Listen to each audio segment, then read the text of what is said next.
The book of Joshua is the sixth book of the Bible and the first book of the group, known as the historical books. It follows the story of the Israelites as they enter and conquer the Promised Land. This book details the fulfillment of God's promise to Abraham in Genesis, where God promised to give the Israelites a land of their own and make them a great nation. The book begins with Moses passing the leadership of the Israelites to Joshua, who was his assistant.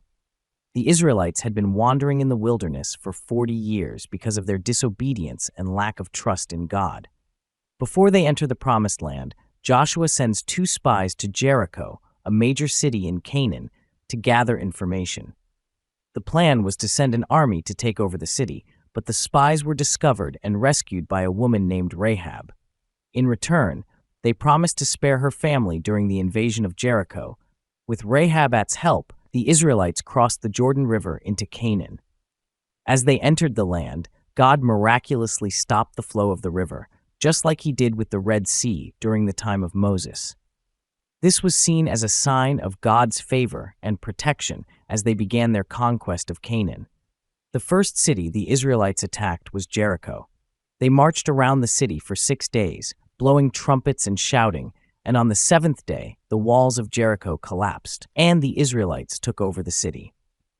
This victory marked the beginning of the Israelites' conquest of the Promised Land.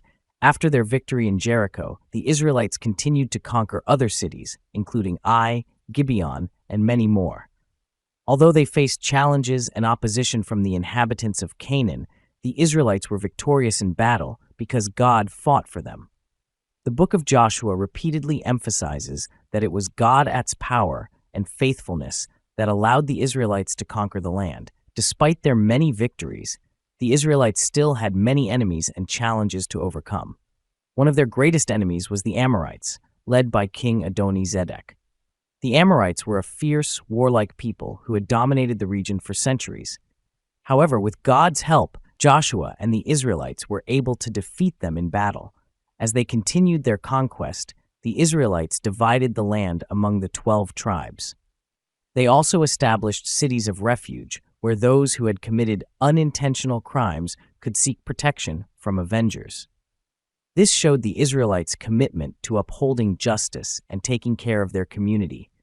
Throughout the book of Joshua, we see that God's presence and guidance were crucial to the Israelites' success. Before every battle, Joshua would seek God's wisdom and direction. One example of this is when the Gibeonites, a neighboring tribe, tricked the Israelites into making a peace treaty with them. Even though the Israelites were angry when they found out, Joshua honored the treaty because he had made it in the presence of God. The book of Joshua also highlights the importance of faithfulness and obedience to God. After winning many battles and gaining control of much of the land, the Israelites began to become complacent. They started to intermarry with the inhabitants of Canaan and worship their gods. This disobedience led to God's punishment and removal of his protection. As a result, the Israelites faced setbacks in their conquest and suffered defeat in battles. Towards the end of the book, Joshua gives his farewell speech to the Israelites, reminding them of God's faithfulness and urging them to continue following him. He also renews the covenant between God and the Israelites, emphasizing the importance of keeping God's commandments. The book of Joshua ends with the death of Joshua and the burial of Joseph's bones in the Promised Land, fulfilling God's promise to bring his people to their own land. Despite facing many challenges, the Israelites were finally able to claim the land God had promised them and establish themselves as a strong nation.